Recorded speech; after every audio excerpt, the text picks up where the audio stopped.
Kusimanga tumebaki kapita kati yako kukazi kakuna paipa.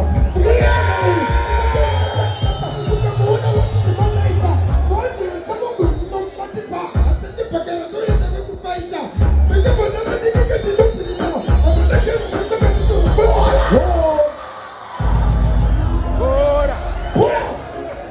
Pura. Nani emergency. Kusimanga tumebaki kapita kati yako kukazi kakuna paipa. Sukadipona huyu akatoa tata ukamuona wote ni malaika. Amani sema kwa nini kubatiza? Nasi kwa jela hii ndio kufaita. Mmoja wanao nataka nijipatiza. Ule mchezaji nataka kanijikomita.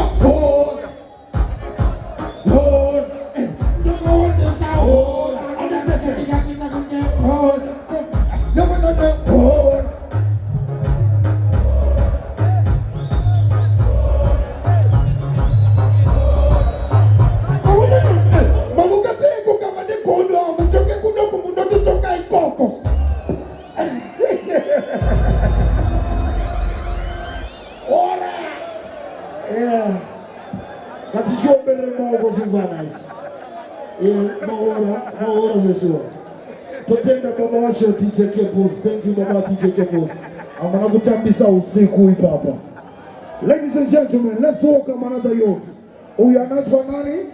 Listen now. Huyu anaitwa Ulengende.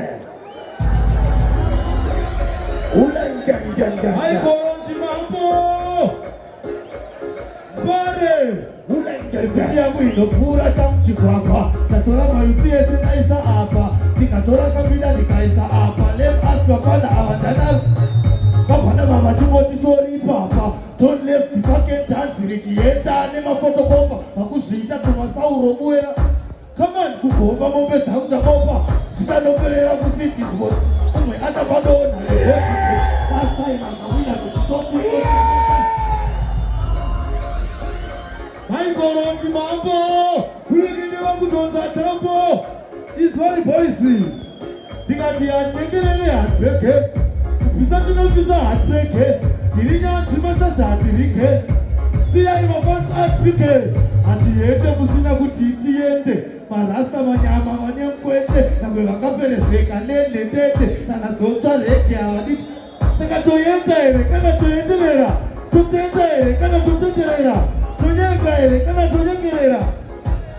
It's very Chego has gone from guest to another. Ukapoa mshoma ukatutirwane mbali. Wanakuti kwenye koma shekutopura. Wanakuti kechimaisa kwa yaiku na dare matari. Ukobande kwa parana kwa mtari. Unotino lauta shekutopura mdare. Chizwa. Saka ompovo. Okufokera. Ya. Uneka pasta notino nokera. Ompovo. Otokamirira. Mambero ya chukoma. Semukira. Ompovo. Okufokera. Ya. Uneka posta notino. She's the last one. Yeah. Nakameta kuita Honda. Kiri Honda fit. Ivo Mandonda fit. Yo, marikiti Joyce Abamba fit. Every time you know shoota kalka fit. Manyanyo mirifika.